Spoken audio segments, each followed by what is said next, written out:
Okay, welcome है आपका आज की क्लास में। आज हम करने जा रहे हैं क्रॉस मल्टीप्लिकेशन मेथड। जी हाँ, क्या सुना आपने, cross multiplication method. Class 10th pair of linear equation को सॉल्व करने का एक और मेथड है। अब तक हम दो मेथड पहले पढ़ चुके हैं। जिन्होंने नहीं पढ़ा है प्लीज़ पहले प्रीवियस वीडियो देख लीजिएगा ताकि आप समझ जाओ, क्योंकि ये जो मेथड है ना ये थोड़ा सा है टफ, लेकिन आज हम करेंगे इसको यूनिक तरीके से। जी हाँ, क्या सुना आपने, यूनिक तरीके से। जनरली एनसीईआरटी करा होगा आपने, आर डी शर्मा किया होगा, आर एस अग्रवाल किया होगा, बहुत सारी बुक्स में आपने अलग अलग तरीके के मेथड देखे होंगे, कहीं डायग्राम समझा होगा, कहीं कुछ समझा होगा। आज बिल्कुल सिंपल मेथड के साथ इसको करेंगे, क्रॉस मल्टीप्लिकेशन को। ठीक है, तो चलिए सबसे पहले तो प्रोसेस समझते हैं क्या है, देन फिर क्वेश्चन को करेंगे। ओके, देखिए जनरली हमारे पास क्या, क्रॉस मल्टीप्लिकेशन का मतलब है क्या, लीनियर इक्वेशन को सॉल्व करना है। तो भाई लीनियर इक्वेशन होने भी तो चाहिए, है ना। तो चलो एक लीनियर इक्वेशन लेते हैं सबसे पहले। लेट्स सपोज करो कि मेरे पास एक लीनियर इक्वेशन है a1x plus b1y plus c1 is equal to 0 and the another equation is a2x plus b2y plus c2 is equal to 0। ये हमारे पास दो लीनियर इक्वेशन। मैं आपसे कह रहा हूं कि इसको क्रॉस मल्टीप्लिकेशन मेथड के साथ सॉल्व करो और बताओ कि क्या होगी वैल्यू x की और क्या होगी वैल्यू y की। ठीक है, तो देखो सबसे पहले मैं क्या कर रहा हूं, इसको हम पहले तीन जगह लिख लेते हैं। क्या तीन जगह, क्यों, समझाता हूं। पहले तीन जगह लिख लेते हैं, ठीक है। मैंने यहाँ पे क्या, a1x plus b1y plus c1 is equal to 0, then a2x plus b2y plus c2 is equal to 0।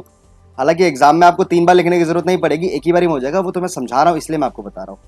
तो a1x plus b2y sorry b1x b1y plus c1 is equal to 0 and a2x plus b2y plus c2 is equal to 0।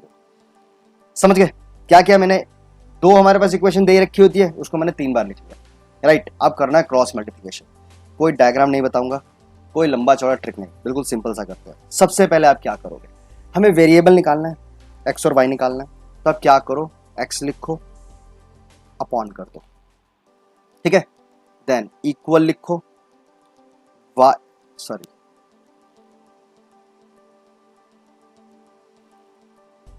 लिखो, equal कर दो, 1 लिखो और equal कर दो। समझ आया, एक तरफ एक्स एक तरफ वाई एक तरफ वाई। यहां पे बस ये ध्यान रखना कि हमें ऑड इवन मेथड करना है। पहले प्लस फिर माइनस फिर प्लस फिर minus, plus minus plus minus plus minus. कहने का मतलब इसको हमें प्लस रखना है, इसको हमें माइनस रखना है, इसको प्लस ही रखना है। बस इतना सा थोड़ा सा ट्विस्ट है, ये याद रखना। समझ आया क्या बोला मैंने। सबसे पहले हमने इक्वेशन को तीन बार लिख लिया, एक्स लिया, वाई लिया, 1 लिया, तीनों के नीचे अपॉन लगाया, बस सेंटर वाले को नेगेटिव किया। और क्या मुश्किल, तो वैसे इसका अलग कुछ नाम तो नहीं है मेथड का, मैं सिंपल से इस मेथड को नाम देता हूँ हाइड रूल। क्या, छुपाने वाला। क्या करना है आपको, जब आपको x की वैल्यू लेनी है तो आप x को हाइड कर दो, इसको हाइड कर दो, सोचे कि यहां है ही नहीं, गायब। ठीक है, जब y की वैल्यू लेनी हो तो y को हाइड कर दो, सोचो कि y है ही नहीं, ये यहां नहीं है। और जब 1 के लिए वैल्यू लेनी हो तो सोचो कि c जो ये टर्म है यहां है ही नहीं। समझ गए क्या बोला मैंने। आपको जब x की वैल्यू लेनी है तो x हाइड करेंगे हम, जब y की वैल्यू लेनी है तो y हाइड करेंगे हम, और जब हमें c की वैल्यू लेनी है तो हम 1 की वैल्यू लेनी है तो c को हाइड करेंगे। अंडरस्टैंड, समझ आ गया। तो फटाफट इनको कर देते हैं हाइड। हाइड का मतलब मैंने सीधा मिटा देता हूँ। तो मैंने क्या किया, इनको यहां से गायब कर दिया, बिकॉज जरूरत नहीं है, तो हम क्यों इसको लंबा चौड़ा लिखें। समझ आ रहा है क्या बोल रहा हूं मैं, कि जिसको हमें लेना है हम बस उसका यूज करेंगे, बाकी फालतू के टर्म्स का यूज हमें नहीं करना है। ये हमारा मिट गया, डन। अब देखो गेम, क्वेश्चन को सॉल्व कैसे करना है। आप देख सकते हो सबके सामने, यहां पे हमारे पास दो पॉइंट आ गए, एक ये दो, सेम यहां पे दो आ गए, यहां पे भी दो आ गए। क्रॉस मल्टीप्लिकेशन नाम है ना इसका, क्रॉस मल्टीप्लिकेशन। बस ऊपर से नीचे, ऊपर से नीचे और फिर नीचे से ऊपर क्रॉस मल्टीप्लाई करो, माइनस करो। किसको, कोफिशिएंट को, वेरिएबल नहीं लेना, सिर्फ कोफिशिएंट। इसका कोफिशिएंट क्या है, b1, तो यहां आ जाएगा b1 मल्टीप्लाई, इधर क्या है नीचे c2, माइनस ये क्या है b2 मल्टीप्लाई c1। अरे समझ, b1 को c2 से मल्टीप्लाई किया, B2 को C1 से मल्टीप्लाई किया, माइनस कर दिया, इजी। चलो नेक्स्ट वाले में सेम वही, A1 को C2 से मल्टीप्लाई किया तो A1 into C2 minus A2 into C1, A2 into C1। Same यहाँ पे इसको इससे मल्टीप्लाई, इसको इससे मल्टीप्लाई, तो A1 into B2 minus A2 into B1। Solve कर लेना भाई, आपका आंसर आ जाएगा। यही आपका क्रॉस मल्टीप्लिकेशन मेथड। बताओ जरा, कोई लंबा चौड़ा डायग्राम था, कुछ मुश्किल थी? अभी आपको लग रहा होगा यार सर क्या बता दिया आपने, इतना लंबा चौड़ा है ना, लग रहा है ना। चलो एक एग्जाम्पल लेते हैं और फिर समझते हैं। देखो बहुत इजी क्वेश्चन है, कोई मुश्किल नहीं है। आपको ऐसा लग रहा है कि ये बड़ा है, लेकिन है नहीं। चलिए ओके, तो हम एग्जाम्पल लेते हैं। एग्जाम्पल है हमारे पास 2x minus y minus 3 is equal to 0 and 4x plus y minus 3 is equal to 0। Okay, तो ये हमारे पास एग्जाम्पल है। अभी जो हमने मेथड पढ़ा क्रॉस मल्टीप्लिकेशन, उसी मेथड से इसको सॉल्व करते हैं, है ना। तो चलो मैं इसको 3 बार लिख लेता हूँ जैसे समझाया था वैसे, फिर एक क्वेश्चन करेंगे उसमें एक ही बारी में करेंगे। ओके, तो यहाँ पे मैं इसको भी लिख लेता हूँ, that is 2x minus y minus 3 is equal to 0 and the 4x plus y minus 3 is equal to 0। ठीक है, 2 बार हो गया। तीसरी बार यहाँ लिख लेता हूँ मैं, 2x minus y minus 3 is equal to 0 and 4x plus y minus 3 is equal to 0। ठीक है, देन क्या बोला था फिर मैंने, आपको लेना है x is equal to minus y is equal to and 1 is equal to. Okay, चलिए तो स्टार्ट करते के करके। सबसे पहले क्या बोला था मैंने, जब हम पहला लेंगे x के लिए, तो x के लिए हम क्या करेंगे, x को हाइड कर देंगे। तो हमने यहाँ पे x को कर दिया हाइड, तो जैसे ही x हाइड हुआ तो क्या होगा, x हाइड होते साथ ही हमारे पास इसको हमें इससे मल्टीप्लाई करना है, इसको इससे मल्टीप्लाई करना है। ठीक है, तो कोफिशिएंट को मल्टीप्लाई करना है। तो y के साथ क्या है, y के साथ तो 1 है, माइनस का 1, तो कितना हो जाएगा -1 इंटू नीचे क्या है -3 मल्टीप्लाई बाय -3, देन माइनस किससे करेंगे, नीचे से ऊपर बढ़ेंगे आप, तो 1 इंटू माइनस का 3। आई होप कि आपको इजीली समझ आ रहा होगा। ठीक है, चलिए अब बढ़ते हैं नेक्स्ट पे। जब y की बात आएगी तो y के लिए हम किसको हाइड कर देंगे, y को हाइड कर देंगे। बोला था ना मैंने कि जो वैल्यू लेना है उसी को हाइड करना है, तो y को हमने हाइड किया। अब क्या बचा, इसको इससे मल्टीप्लाई करना, इसको इससे मल्टीप्लाई करना। तो जैसे ही आप मल्टीप्लाई करेंगे तो कितना हो जाएगा, 2 को करेंगे -3 से मल्टीप्लाई, तो 2 माइनस 3, माइनस में नीचे से ऊपर जाएंगे तो 4 इंटू -3। देन आप 1 के लिए आएंगे तो 1 के लिए क्या होगा, 1 वाले केस में मैंने कहा था जो c है उसको हाइड कर देना है, तो इसको हाइड कर देंगे।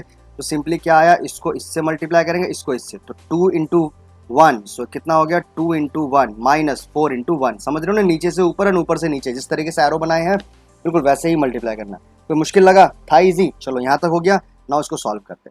तो कितना आ जाएगा हमारे पास value, this is x upon -3 and -1, कितना हो गया 3, -3 एंड 1, 3 1 जा 3, माइनस का एंड माइनस माइनस प्लस का 3 is equal to -y upon 2 3 जा -6 माइनस 4 3 जा 12 और माइनस माइनस किसका हो जाएगा, प्लस का 12 हो जाएगा।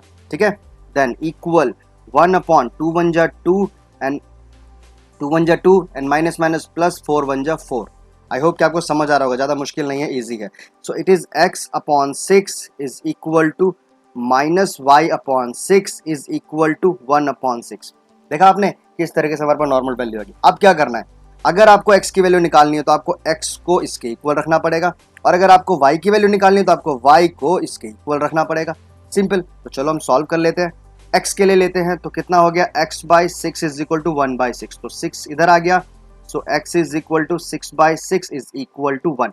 सो the value of x is equal to 1। देख रहे हो x की वैल्यू आ गई। चलिए y के लिए सॉल्व करते हैं। तो y के लिए क्या हो गया, minus y by 6 is equal to 1 by 6। तो जैसे ही 6 इधर आएगा तो कितना हो जाएगा, y minus y is equal to 6 by 6, cancel out हो गया, इट इज 1। अब क्योंकि इधर माइनस है तो इधर क्या हो जाएगा, ये y इज इक्वल टू -1। आया समझ। अब बताओ जरा, कोई मुश्किल लगा क्रॉस मल्टीप्लिकेशन, था ना इजी। तो इस तरीके से आप क्रॉस मल्टीप्लिकेशन के जरिए क्वेश्चन को सॉल्व कर सकते हैं। आराम से आप यहाँ पे वैल्यू निकाल सकते हो x की और y की।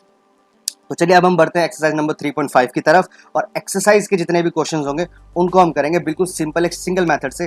वहाँ पे हम ये बार बार 3 इक्वेशंस नहीं लिखेंगे, एक ही इक्वेशन के साथ सॉल्व करेंगे कि किस तरीके से सॉल्व करना। आई होप कि आपको ये क्रॉस मल्टीप्लिकेशन समझ आया होगा। ना समझ आए तो कॉमेंट सेक्शन जिंदाबाद, कॉमेंट में कॉमेंट आस्क कर लेना, हम कोशिश करेंगे आपका डाउट जो वो क्लियर हो। चलिए आप बढ़ते हैं एक्सरसाइज नंबर 3.5 की तरफ। ओके, तो स्टार्ट करते हैं एक्सरसाइज नंबर 3.5। जी हाँ, क्रॉस मल्टीप्लिकेशन मेथड समझा ना? अभी नहीं समझा तो यार प्लीज़ वो वीडियो देख लेना, क्योंकि नहीं समझ आएगा अगर क्रॉस मल्टीप्लिकेशन मेथड ही क्लियर नहीं होगा तो क्वेश्चन नहीं समझ आएंगे। चलिए क्वेश्चन पे बढ़ते हैं। यार का which of the following pairs of the linear equations has unique solution. पहले तो ये चेक करना है कि इसमें से किसका यूनिक सोल्यूशन है। नो सोल्यूशन है या इन्फिनाइटली मेनी सोल्यूशंस है। ठीक है, तो सबसे पहले तो हमें ये चेक करना है कि इसके सोल्यूशन का टाइप क्या है, यूनिक है, कोई भी नहीं है, या फिर इन्फिनाइट मेनी सोल्यूशन। अगर यूनिक सोल्यूशन होता है, अगर यूनिक सोल्यूशन होता है तो फिर क्रॉस मल्टीप्लिकेशन मेथड का इस्तेमाल करके वैल्यू फाइंड आउट करना। समझ गए? कहने का मतलब ये है कि क्वेश्चन दिया गया, सीधा आंख बंद करके ये नहीं कि क्रॉस मल्टीप्लिकेशन फेल दो। क्लियर है? क्योंकि अगर ऐसा करोगे तो गलतियां हो जाएंगी। क्रॉस मल्टीप्लिकेशन मेथड काम तो तब करेगा ना उसका सोल्यूशन होगा, तो पहले हम चेक करेंगे। याद है कुछ या फिर सब गया सर के ऊपर से? एक्सरसाइज नंबर 3.1 एंड 2 याद है कि हमने पढ़ा था कि सोल्यूशन का टाइप कैसे चेक करते हैं, नेचर ऑफ सोल्यूशन क्या करते हैं। चलो रिकॉल करते हैं एक बार। A1 by A2, B1 by B2 और C1 बाय C2 निकालते हैं। पढ़ा था ना कोफिशिएंट का रेशियो है। और क्या पढ़ा था इसमें हमने कि अगर A1 by A2 B1 by B2 is not equal आता है तो क्या होगा, यूनिक सोल्यूशन, राइट। और क्या पढ़ा था हमने कि A1 by A2 is equal to B1 by B2 is not equal C1 by C2 अगर आता है तो क्या होगा, नो सोल्यूशन। और अगर A1 by A2 is equal to B1 by B2 is equal to C1 by C2 आता है तो क्या होगा, मैनी सोल्यूशन। याद है ना? तो ये प्लीज याद रखिएगा। हाँ, मैंने फिर से समझा ही दिया। ठीक है, चलो अब आते हैं हमारे क्वेश्चन पे। फर्स्ट क्वेश्चन लेते हैं। This is x by 3x। तो इन दिस सिचुएशन A1 कितना हो जाएगा 1, B1 कितना हो जाएगा -3, C1 कितना हो जाएगा -3। अरे ये तो समझ आ रहा है ना कि कहीं ये भी ना समझ आ रहा हो कि x के साथ जो होता है ये आपका A1 होगा, ये आपका B1 होगा और ये आपका C1 होगा। ठीक है, तो ये चीज़ प्लीज़ ध्यान रखना, कहीं बाद में बोलोगे सर ये क्या है, मेरे को तो समझ ही नहीं आ रहा।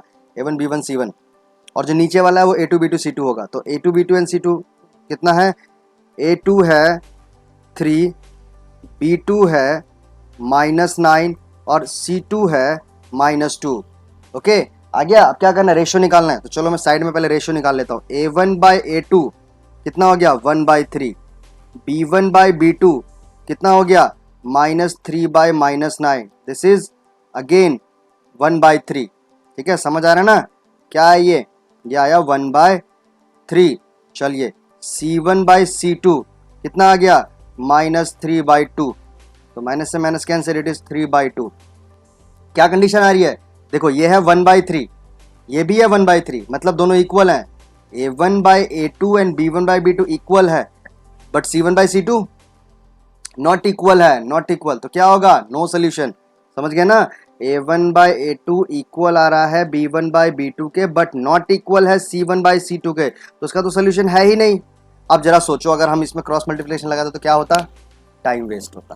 समझ गए? और ये बहुत ज़रूरी है, टाइम के साथ आपको क्वेश्चन को समझना है। तो यहाँ क्या आया, नो सोल्यूशन है, इसलिए इसमें आप क्रॉस मल्टीप्लिकेशन मेथड अप्लाई नहीं करोगे। समझ गए? इजी था। चलो इसको रब करते हैं। ठीक है, इसको रब करते हैं, देन हम करते हैं अगला क्वेश्चन। सेम जो हमारे पास क्वेश्चन दे रखा है एक्सरसाइज, इसी का सेकंड क्वेश्चन ट्राई करके देखते हैं कि क्या आएगा। ओके, चलो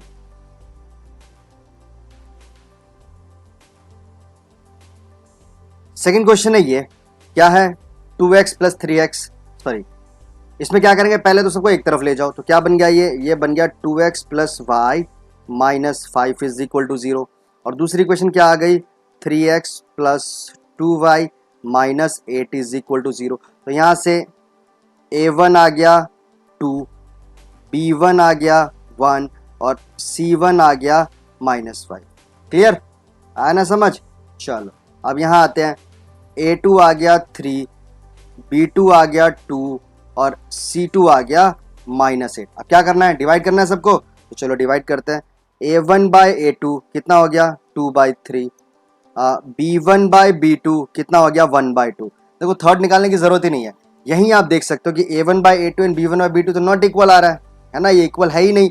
अब चूंकि ये इक्वल नहीं है तो क्या हो गया, यूनिक सोल्यूशन बताया था ना मैंने कि जब इक्वल नहीं होगा तो यूनिक सोल्यूशन होगा। अब क्योंकि इसका यूनिक सोल्यूशन है तो सीधी सी बात है आंसर निकालना है, क्योंकि क्वेश्चन में तो यही बोला था ना कि अगर यूनिक सोल्यूशन तो आंसर निकालना है। ठीक है, तो मतलब हमें इसमें क्या करना पड़ेगा, क्रॉस मल्टीप्लीकेशन। चलो स्टार्ट करें क्रॉस मल्टीप्लीकेशन है। चलो मैं यहाँ पे इक्वेशन लिख लेता हूँ पहले। The equation is 2x plus y is equal to 5 and 3x plus 2y is equal to 8। ठीक है, चलो फटाफट करेंगे, ज्यादा टाइम नहीं लेंगे। क्यों? बिकॉज क्रॉस मल्टीप्लिकेशन में पहले बता चुका हूं। अब वो मेथड प्लीज समझिए, अंडरस्टैंड कीजिए, तभी आगे बढ़िए। ठीक है, चलिए क्या बोला था मैंने, सबसे पहले हम लेंगे x upon minus y upon 1 upon, okay. क्या बोला था मैंने, x के लिए x को हाइड कर देंगे, तो x हमारा हो गया हाइड। जैसे ही x हाइड हुआ तो y की वैल्यू को इससे और इससे मल्टीप्लाई करेंगे। अच्छा, इससे पहले क्या करना होता है हमें, इससे पहले हमें क्या करना होता है, वैल्यू को इधर लेकर आना होता है। ठीक है, तो जैसे हम वैल्यू को इधर लाएंगे तो देख रहे हो +5 है +8 है, इधर आके माइनस का हो जाएगा। तो मैं इसको सिंपली सॉल्व कर लेता हूँ। मैंने बोला ना मैं इस बार फास्ट कराऊंगा, तो आप प्लीज इसको समझ लीजिएगा। सो ये हो गया -5 is equal to 0 and that is -8 is equal to 0। अब करते हैं क्रॉस मल्टीप्लिकेशन, इसको इससे मल्टीप्लाई, इसको इससे मल्टीप्लाई। ये y के साथ कुछ भी नहीं है, मतलब 1, नीचे है -8, तो 1 इंटू -8 देन माइनस, इसको करेंगे ऊपर वाले के साथ, तो 2 इंटू -5, सो 2 इंटू -5, ये आ गया हमारे पास x की वैल्यू। समझ आ गया? इजी था, कोई मुश्किल नहीं था, बहुत इजी तरीके से मैंने आपको समझाया है, कोई प्रॉब्लम नहीं होगी। चलिए, जब y पे आएंगे तो क्या बोला था मैंने, y को हाइड कर देंगे, तो y हमारा हाइड हो गया। तो जैसे ही हमारा y हाइड हुआ तो अब क्या करेंगे, इसको करेंगे इससे मल्टीप्लाई, तो 2 इंटू -8 कितना हो गया, 2 सॉरी यहाँ आ गया हमारे पास। जैसे हम इसको मल्टीप्लाई करेंगे, it is 2 into -8 and minus में नीचे वाले को करेंगे इससे मल्टीप्लाई, तो 3 इंटू -5। ठीक है, समझ आ रहा है क्या कर रहा हूँ मैं? कोई ज़्यादा मुश्किल तो है नहीं ना, आराम से सोल्यूशन हो रहा है। पहले जब हम x के लेंगे तो x के लिए x को हाइड करेंगे, इसको हाइड करेंगे, y और c को क्रॉस मल्टीप्लिकेशन किया, y वाले टर्म में इसको हाइड किया और दूसरे क्रॉस मल्टीप्लाई किया। 1 वाले केस में क्या करेंगे, 1 वाले केस में हम हाइड करेंगे किसको, इसको हाइड कर देंगे, तो 1 वाले केस में ये हमारा हाइड हो गया। तो जब ये हाइड हुआ तो इसको किससे मल्टीप्लाई करेंगे 1 वाले केस में, इसको इससे, तो ये क्या है 2 into 2, so there is 2 into 2 then minus, नीचे वाले को ऊपर वाले से करेंगे तो 3 into 1।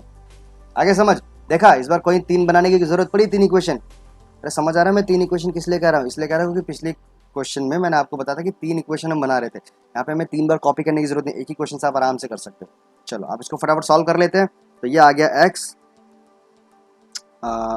This is x upon -8 1 जा -8 माइनस माइनस प्लस 2 5 जा 10 is equal to -y upon 8 2 जा -16 माइनस 3 5 जा 15 और minus minus plus is equal to 1 upon 2 2 जा 4 माइनस 3 1 जा 3। इसको और सॉल्व करते हैं। सो x इज इक्वल टू 10 में से 8 गया 2, देन माइनस y 15 में से 16 गया -1 is equal to 1 upon 1, minus से माइनस कैंसिल हो गया, तो सिंपली इसको इसके इक्वल रखेंगे, इसको इसके इक्वल रखेंगे, तो x/2, ठीक है, x/2 is equal to 1/1 and y/1 is equal to 1/1।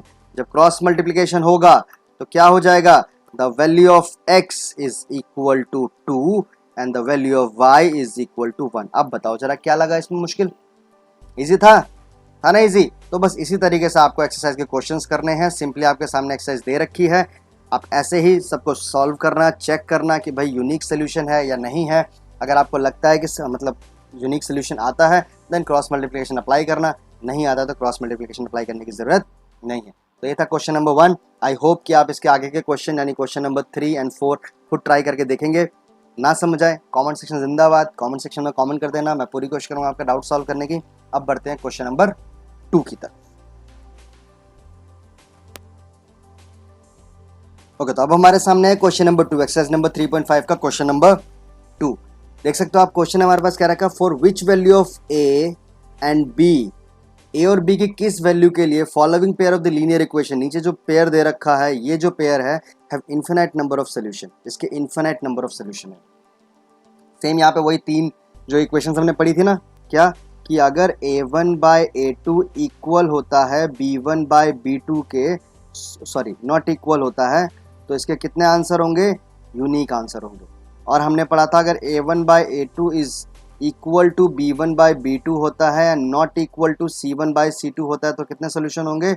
No solution होंगे। और अगर A1/A2 इक्वल होता है B1/B2 के एंड इक्वल होता है C1/C2 के तो कितने सोल्यूशन होंगे? मैनी सोल्यूशन होंगे। पढ़ा था ना? तो बस यही यूज करना है।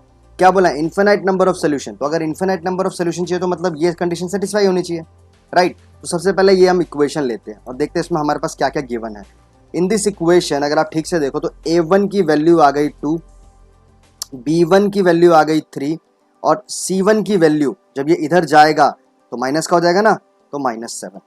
ये तो समझ आया ना भाई कैसे लिया है मैंने A1 B1 C1? नहीं समझा तो प्लीज रिक्वेस्ट करूंगा मैं कि प्रीवियस वीडियो का आप समझिए। ओके चलिए, तो ये हो गया A1 B1 C1। अब निकालते हैं A2 B2 एंड C2। तो A2 कितना हो गया?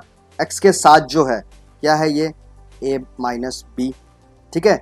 A3 कितना, सॉरी B2 कितना हो गया? B2, चलो मैं इसको साफ सुथरा लिख देता हूँ ताकि आपको इजीली समझ आए। B2 कितना हो गया? जो y के साथ है कितना है? A प्लस B, ठीक है, ये आ गया B2। अच्छा C2 कितना हो गया? C2 ये पूरी इधर वैल्यू प्लस की इधर आके माइनस की हो जाएगी तो ये हो गया माइनस का 3A प्लस B माइनस 2। आगे समझ आ गया A1 B1 एंड C1 और A2 B2 एंड C2। अब क्या करना है? रेशियो तो निकालना है ना, तो चलिए रेशियो निकालते हैं। नंबर 1 हम यहाँ पे निकालते हैं A1/A2। तो A1 कितना है? 2 और A2 कितना है? A minus B। ओके इसको साइड करते हैं। अब निकालते हैं B1/B2। तो B1 कितना है हमारे पास? 3 और B2 कितना है? A प्लस B, ठीक है। अब निकालते हैं C1/C2। तो C1 कितना है? -7 और C2 कितना है? -3A plus B minus 2। ये आ गया हमारे पास A1 B1 एंड C1 का रेशियो। Got it? क्या बोला था? इन्फिनाइट मेनी सोल्यूशन है तो इन्फिनाइट मेनी सोल्यूशंस के लिए तो ये वाली इक्वेशन सेटिस्फाई करेगी। इसका मतलब तीनों को इक्वल होना पड़ेगा। तो तीनों को अगर इक्वल होना पड़ेगा तो मतलब क्या हुआ कि जो 2/A माइनस B है ये बराबर होगा किसके? 3/A प्लस B के। And it is also equal to, minus से माइनस में कैंसिल कर देता हूँ, ठीक है। It is also equal to, समझ आ रहा है ना क्या कर रहा हूं मैं? 7/3A plus B minus 2। Understand? कोई मुश्किल था ना? इजी। चलो अब एक एक करके सॉल्व करते हैं और A और B की वैल्यू निकालते हैं। कैसे? मैं सबसे पहले क्या करता हूं, इन दोनों को क्रॉस मल्टीप्लाई कर देता हूं। इन दोनों को क्या करते हैं? Cross multiply. तो जैसे ही हम इसको क्रॉस मल्टीप्लाई करेंगे तो देखो क्या आएगा, ये आ जाएगा 2 into A plus B is equal to 3 into A minus B। आया समझ? है ना इजी? चलो इसको जब मल्टीप्लाई करेंगे तो ये आएगा 2A plus 2B is equal to 3A minus 3B। समझ आ रहा है? आई होप कि समझ आ रहा होगा, ज़्यादा मुश्किल नहीं है, बहुत ईजी है, ठीक है। ये हमारा वैल्यू आ गई। अब 2A को यहाँ ले आते हैं, 3B को यहाँ ले आते हैं, तो 2B एंड 3B कितना हो गया? 5B, ठीक है। 2A इधर आके माइनस का होगा, 2A में से 3A में से 2A का कितना आया? A। तो A की वैल्यू क्या आ गई? 5B। देख रहे हो, एक इक्वेशन हमारी एक तरीके से बन गई यहाँ पे। अब यहाँ पे हमें ये नहीं बोला कि भाई क्रॉस मल्टीप्लिकेशन से करना है या कैसे करना है, ठीक है। यहाँ पे हम कैसे भी करके सॉल्व कर सकते हैं, हमें बस वैल्यू निकालनी है A और B की। चलिए अब मैं अगला ले लेता हूँ इसको और इसको, ठीक है। देख रहे हो, इसको और इसको ले लेते हैं वैल्यू को। समझ आ रहा ना? तो क्या हो जाएगा? 3/A plus B is equal to 7/3A plus B minus 2। Same cross multiply करेंगे तो इधर आएगा तो कितना हो जाएगा? 3 into 3A plus B minus 2 is equal to 7 into A plus B। Okay solve करेंगे तो कितना आ जाएगा? इसको तीनों से मल्टीप्लाई करना पड़ेगा। तो जैसे ही आप मल्टीप्लाई करोगे तो ये हो जाएगा 9A plus 3B minus 6 is equal to 7A plus 7B। Okay आप चाहो तो यहीं पे डायरेक्टली पुट कर सकते हो A की वैल्यू, मर्जी है आपकी, बट मैं थोड़ा सा और सॉल्व कर लेता हूँ ताकि थोड़ा इजी हो जाए। 7A को हम इधर ले आते हैं, 3B को यहाँ ले आते हैं, तो 9A में से 7A माइनस होगा, कितना बचेगा? 2A minus 6 is equal to 3B। जब इधर जाएगा तो 7B में से 3B गया, कितना बचा हमारे पास? ये आ गया 4B। ये समझ आया कैसे किया मैंने? एक बार समझ लो इजीली ताकि समझ आ जाए। या 7A को मैं इधर लेकर आया तो 7A तो इधर आ गया, 9A में से जब 7A माइनस हो तो कितना बचा? 2A बचा। 6 को तो कुछ नहीं किया ना मैंने, तो 6 ऐसी का ऐसी है, और जो 3B था प्लस का वो इधर आके माइनस का हो गया तो बन गया 4B। इजी, समझ आया? चलिए अब हम यहाँ क्या करते हैं? A की वैल्यू पुट कर देते हैं, मतलब एक तरीके का सब्स्टिट्यूशन मेथड मैंने अप्लाई किया। A की वैल्यू है 5B, तो यहाँ कितना हो जाएगा? 2 into 5B minus 6 is equal to 4B। Okay तो कितना हो गया? 2 5 10B minus 6 is equal to 4b। अब देखो क्या हुआ, 4b इधर आ गया, 6 इधर आ गया, सो कितना मिला 10b minus 4b is equal to 6। 10b में से 4b गया, 6b इज इक्वल टू 6, 6 से 6 cancel, what is the value of the b, b is equal to 1। बताओ कोई मुश्किल था, इजी है ना। चलो b की वैल्यू यहाँ पुट कर दो, तो कितना आ गया 5 into 1 is equal to a, so the a is equal to 5। निकल गया आपका आंसर। तो आपका जो a आया वो आया 5 और जो b आया वो आया 1। अब बताओ जरा मुझे क्या मुश्किल थी इसमें, इजी था। तो ये पूरा का पूरा क्वेश्चन है, मैं थोड़ा सा शॉर्ट कर देता हूँ, आई होप कि आपको समझ आ गया होगा। आप इसे नोट कर लीजिए इजीली। सबसे पहले मैंने यहाँ से क्वेश्चन स्टार्ट किया था। पहले मैंने क्या किया, ये है पूरा का पूरा आपके सामने क्वेश्चन। पहले मैंने ए बी सी की वैल्यू निकाली, दोनों तीनों के रेशियो निकाले, रेशियो के डिवाइड किया एंड देन चेक किया कि क्या आ रहा है, फिर उसके हिसाब से हमने ए और बी की वैल्यू निकाली। आई होप कि आपको समझ आया होगा।